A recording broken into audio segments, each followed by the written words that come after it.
Assalamualaikum warahmatullahi wabarakatuh. Marilah anak-anak, sebelum pembelajaran dimulai, kita awali dengan bacaan doa basmalah bersama. Bismillahirrahmanirrahim. Untuk materi selanjutnya akan dibahas tentang menggapai keberkahan hidup dengan jujur dalam bermuamalah. Gambar ini menunjukkan tentang muamalah atau interaksi sosial di bidang bisnis atau berdagang. Ini juga gambar tentang interaksi sosial atau muamalah di bidang berbisnis atau berdagang.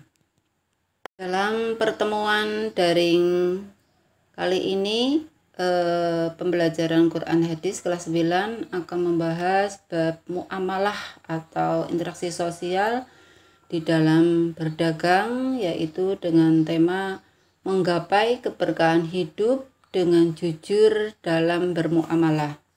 Sebagaimana hadis yang diterangkan oleh Baihaqi dari Ibnu Abbas, yaitu menerangkan tentang sifat jujur di dalam muamalah atau berdagang. Mari kita baca bersama-sama, disimak hadis tentang sifat jujur di dalam bermuamalah agar menggapai keberkahan. A'udzubillahi minasyaitonirrajim. Bismillahirrahmanirrahim. Ani bin Abbasin qala Rasulullah sallallahu alaihi wasallam, ya ma'syarut tujar, innakum qad walaitum amron halakat fihil umamus salifah al-mikyal wal mizan. Dari Ibnu Abbas radhiyallahu anhu berkata, Rasulullah sallallahu alaihi wasallam bersabda, wahai para pedagang, sesungguhnya kalian menguasai urusan yang telah menghancurkan umat terdahulu, yaitu takaran dan timbangan. Hadis riwayat Baihaqi.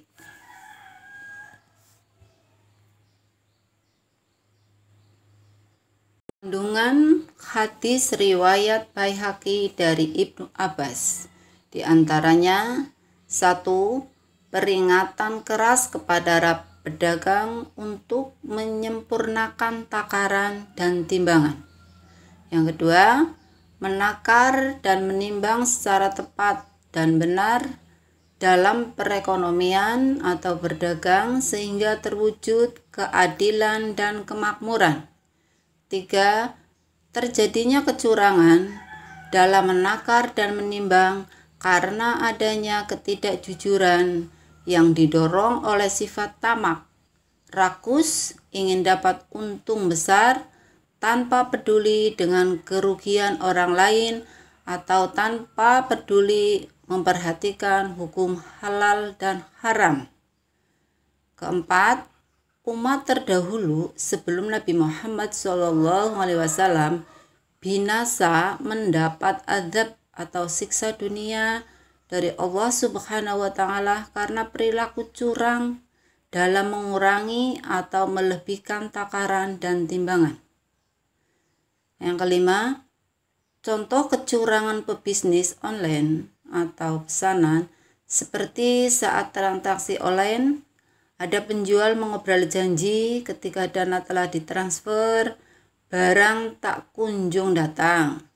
Ada juga penjual yang mengelabuhi pembeli dengan gambar, foto, atau tulisan yang tidak sesuai kenyataan dan hanya ingin menarik pelanggan, sehingga menimbulkan kekecewaan dan kerugian pembeli.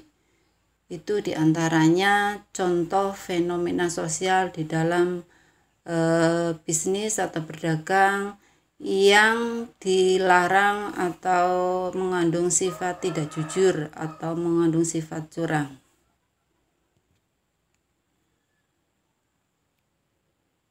Selanjutnya yang menerangkan tentang menggapai keberkahan hidup dengan sifat jujur di dalam bermuamalah atau berdagang, yaitu hadis riwayat Tirmidzi dari Hasan bin Ali RA radhiyallahu anhu. Mari kita baca bersama-sama. Bismillahirrahmanirrahim. An Hasan bin Aliyin qala hafiztu min Rasulillah sallallahu alaihi wasallam da ma yuribuk ila ma la yuribuk fa inna sidqa tumaninatun wa innal kadhiba ribatun. Rawahu Tirmidzi. Artinya, dari Hasan bin Ali radhiyallahu anhu, aku menghafal dari Rasulullah Shallallahu alaihi wasallam, tinggalkan yang meragukanmu kepada sesuatu yang tidak meragukanmu, karena kejujuran itu ketenangan dan dusta itu keraguan. Kandungan hadis riwayat Tirmidzi dari Hasan bin Ali radhiyallahu anhu. 1. Menjelaskan tentang perintah Rasulullah SAW untuk meninggalkan segala sesuatu yang membuat kita ragu-ragu menuju kepada sesuatu yang membawa kita kepada ketenangan. 2. Kejujuran adalah hal yang membawa kita kepada ketenangan, sementara dusta, curang membawa kita kepada keraguan. Beberapa ulama menjelaskan tentang bentuk-bentuk kejujuran, meliputi 1. Kejujuran berucap, 2. Kejujuran berbuat, 3. Kejujuran bermuamalat, 4. Kejujuran bertekad, 5. Kejujuran berniat, dan 6. Kejujuran berjanji. Contoh jujur dalam muamalah atau berdagang atau berbisnis. 1. Tepat dalam menakar dan menimbang. 2. Memakai alat timbangan atau ukur yang benar.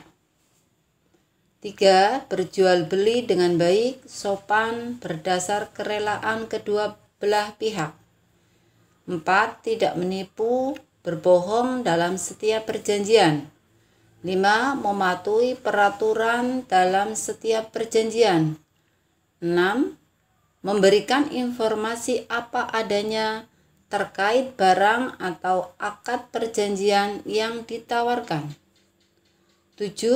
Tidak menyembunyikan cacat, kekurangan, keburukan. 8.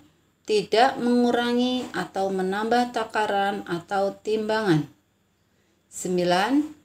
Tidak manipulasi atau menipu data jika ada pada barang atau akad yang akan ditawarkan. Manfaat sifat jujur. Manfaat sifat jujur di dalam berdagang atau bermuamalah. 1. Meningkatkan harkat dan martabat kita di hadapan Allah dan manusia. 2. Mendapat kepercayaan orang lain. 3. Membawa keberkahan atau kebahagiaan dalam hidup kita. 4. Memberikan kepada kita rizki yang tidak disangka-sangka atau rizki yang halal.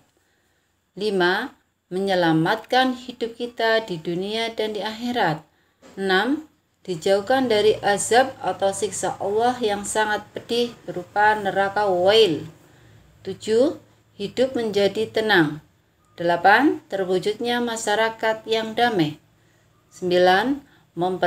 Memperbanyak teman dan memperluas. Membiasakan sifat jujur. Bagaimana agar kita memiliki sifat atau karakter jujur? Yang pertama, kita harus mengetahui manfaat sifat jujur atau hikmah sifat jujur, baik manfaatnya di dunia maupun di akhirat. Yang kedua, berteman dengan orang yang soleh, orang yang jujur. Yang ketiga, meyakini bahwa sifat jujur akan membawa kebaikan, kebaikan memasukkan ke dalam surga. Demikianlah pembelajaran daring untuk materi menggapai keberkahan hidup dengan sifat jujur di dalam bermuamalah. Semoga bisa dipahami. Teriring doa, semoga ilmunya bermanfaat, menjadi anak yang soleh, soleha, selamat dunia akhirat. Mari kita akhiri dengan bacaan hamdalah bersama. Alhamdulillahirabbil alamin. Akhir qauli. Wassalamualaikum warahmatullahi wabarakatuh.